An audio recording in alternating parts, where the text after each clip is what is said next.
बहुत समय पहले की बात है। पाटलिपुत्र में शुभदत्त नाम का एक आदमी रहता था। वह रोजाना लकड़ी का एक बोझा जंगल से काट कर लाता था और उसे बेचकर अपने परिवार का पालन करता था। चलो अच्छा हुआ, आज तो लकड़ी पास में ही मिल गई, नहीं तो काफी दूर जाना पड़ता। सुनो, मैं लकड़ियां काटने जा रहा हूँ। इधर अपने आसपास अच्छी लकड़ियां खत्म हो गई हैं, तो मुझे थोड़ा आगे से लकड़ियां लानी होंगी।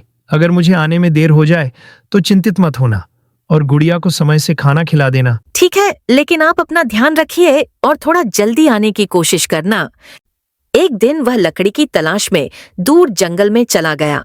वहां उसने स्वर्गीय वस्त्र और आभूषण पहने हुए 4 यक्षों को देखा। यक्षों ने उसे डरा हुआ देखकर धीरज दिया।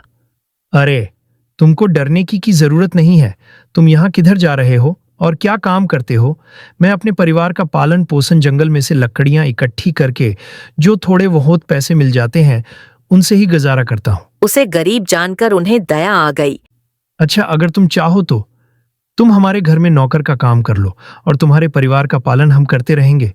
तुम्हें कोई भी कष्ट नहीं उठाना होगा। मैं इतनी मेहनत और ये काम सर परिवार के लिए ही तो करता हूँ। अगर ये यक्ष नौकरी के बदले मेरे परिवार का पालन करेंगे तो अच्छा ही है।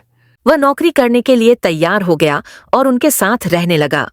वह उनके नहाने का सामान जुटा देता था और उनके बतलाए हुए दूसरे छोटे मोटे काम कर देता था। यक्षों के नहाने का टाइम हो गया है, पानी का इंतजाम कर देता हूँ। जब भोजन का समय हुआ तब उन्होंने उससे एक घड़े में से भोजन देने को कहा। सुनो, उधर देखो, एक घड़ा रखा है, उसे लेकर आओ और उसमें से हमें खाना खिलाओ।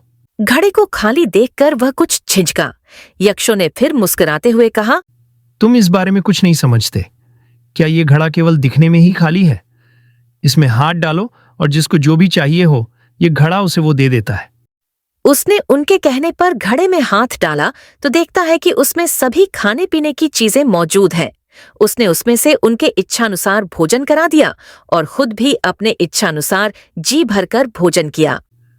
अरे वाह, आज तो पेट भर खाना खा के मजा ही आ गया। अब वह रोजाना बड़ी भक्ति और लगन से उनकी सेवा करने लगा। केवल उसे अपने परिवार की चिंता थी। पता नहीं मेरा परिवार किस हाल में होगा। ये जानकर यक्षों ने स्वप्न में उसके दुखी परिवार को संतुष्ट कर दिया। उनकी इस कृपा को देखकर उसे बहुत प्रसन्नता हुई। चलो अच्छा हुआ, इन यक्षों ने तो मेरी चिंता ही खत्म कर दी।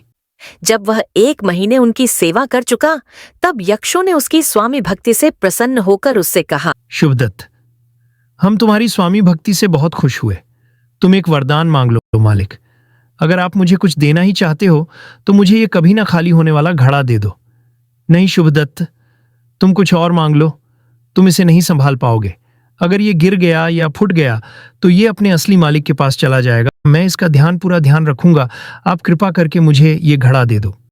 उनके सचेत करने पर भी उसने कोई दूसरा वरदान पसंद नहीं किया। तब उन्होंने उसे वही घड़ा दे दिया। उसने उन्हें झुककर प्रणाम किया और बहुत प्रसन्न होते हुए घड़ा लेकर जल्दी अपने घर आ गया। उसे वापस आया हुआ देखकर घर वालों को बहुत प्रसन्नता हुई। उसने चुपके से घड़े में से बहुत सी खाने पीने की चीजें निकाली और भेद छिपाने के लिए उन्हें दूसरे बर्तनों में रख दिया। फिर उसने अपने रिश्तेदारों और परिवार के साथ भोजन किया।